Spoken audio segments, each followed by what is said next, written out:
ओम नमो भगवते वासुदेवाय। हरे कृष्ण। स्वागत है आप सभी का हमारे चैनल पर। आज के इस वीडियो में आप सुनेंगे राधा अष्टमी व्रत की कथा और साथ ही जानेंगे कि राधा अष्टमी के दिन पूजा का मुहूर्त क्या रहेगा, राहु काल का समय क्या रहेगा और अष्टमी तिथि कब प्रारंभ होगी, कब समाप्त होगी। इसके बाद आप सुनेंगे अष्टमी के व्रत की कथा।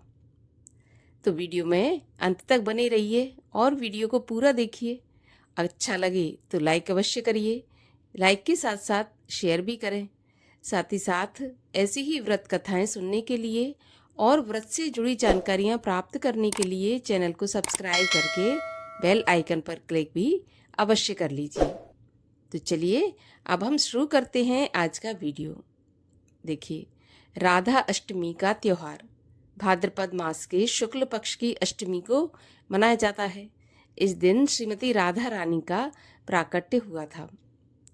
साल 2025 में राधा अष्टमी का त्योहार कब मनाया जाएगा?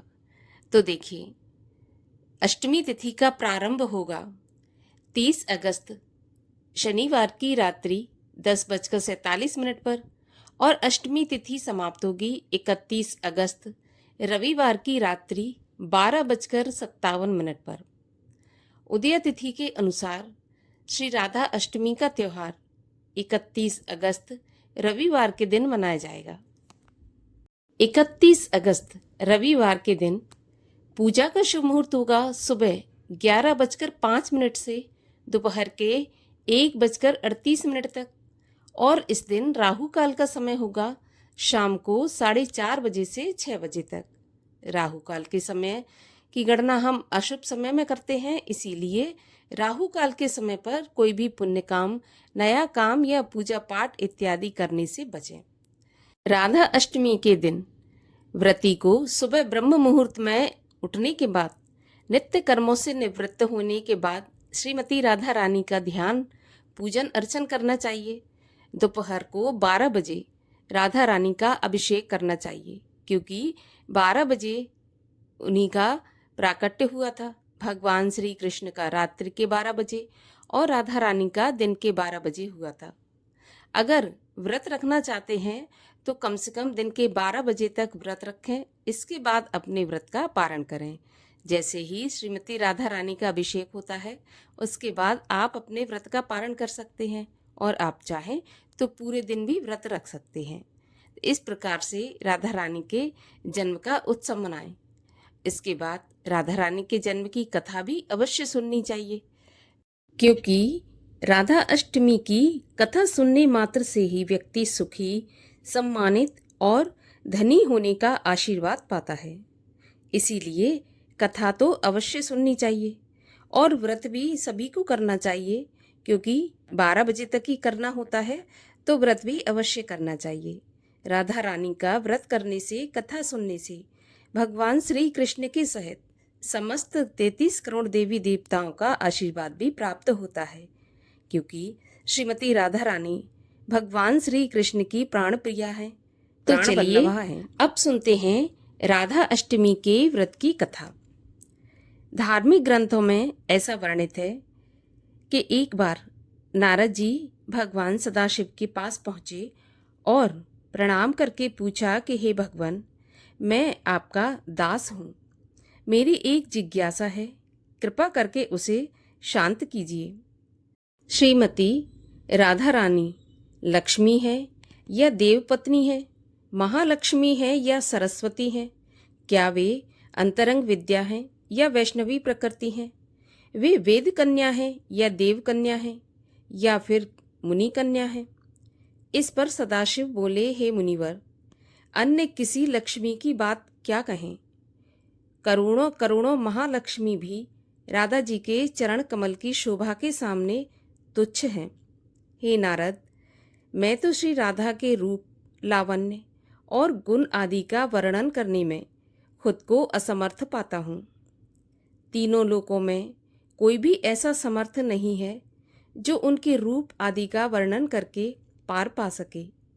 उनकी रूप माधुरी जगत को मोहने वाले श्री कृष्ण को भी मोहित करने वाली है।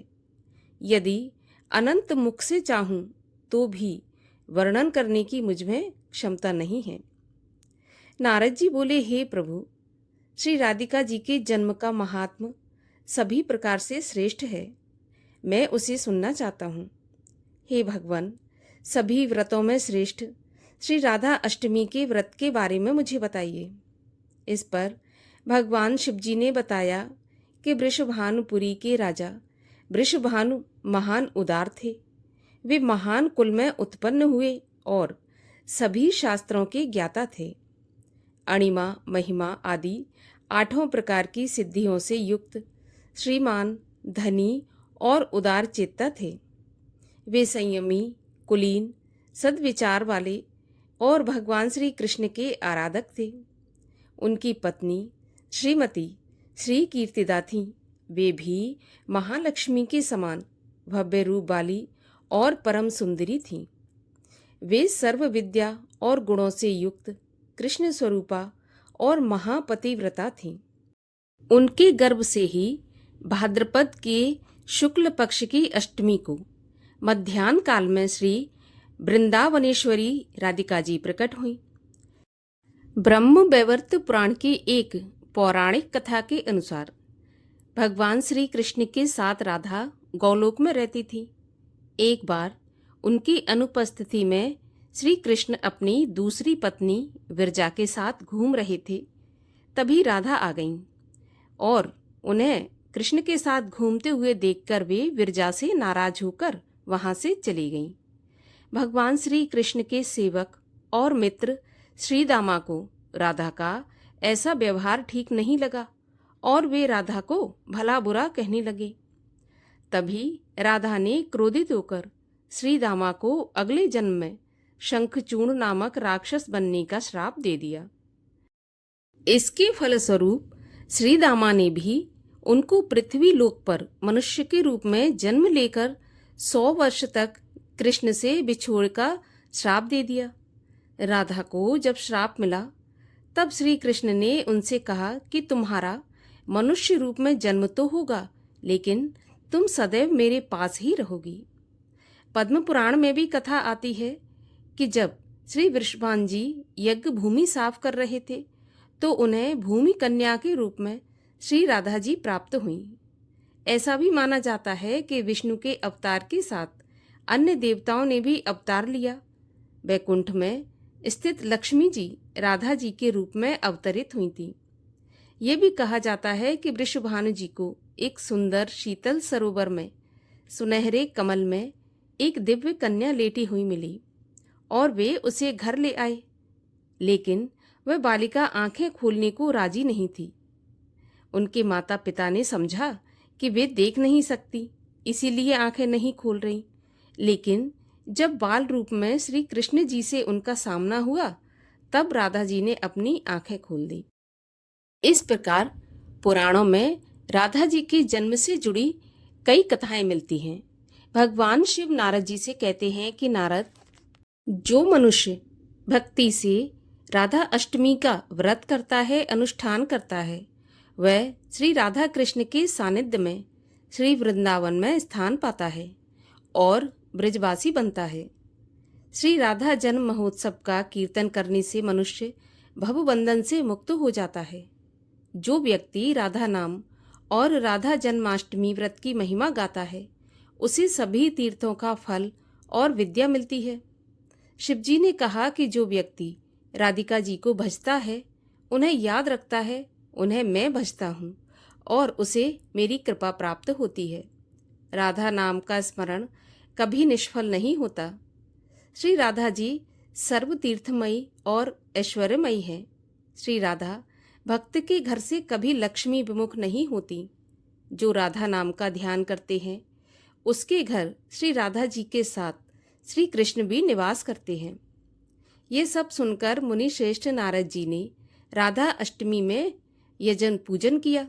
जो मनुष्य इस लोक में राधा जन्माष्टमी का व्रत कथा सुनता है और व्रत करता है, वह सुखी, सम्मानित, धनी और सर्वगुण संपन्न हो जाता है। भगवान शिव के अनुसार जो व्यक्ति धर्म के लिए राधा मंत्र जपता है, उसका मन धर्म में तल्लीन होता है। जो धन चाहता है उसे धन मिलता है, और जो कामाक्षी या मोक्षार्थी है उसे ये चीजें प्राप्त होती हैं। श्री राधा की भक्ति करने वाला सुखी, विवेकी और निष्काम हो जाता है। इस प्रकार भगवान शिव ने नारद जी को श्रीमती राधा रानी के जन्म से जुड़ी कथा सुनाकर उसका महत्व बताया। हे राधा रानी, हे कृष्ण वल्लभा, जो भी भक्त आपकी इस कथा को पढ़े या सुने उसकी सभी मनोकामना पूर्ण हो। आपकी कृपा के साथ साथ समस्त देवताओं के साथ भगवान श्री कृष्ण की कृपा भी प्राप्त हो। बोलिए श्रीमती राधा रानी की जय हो। भगवान श्री कृष्ण की जय हो।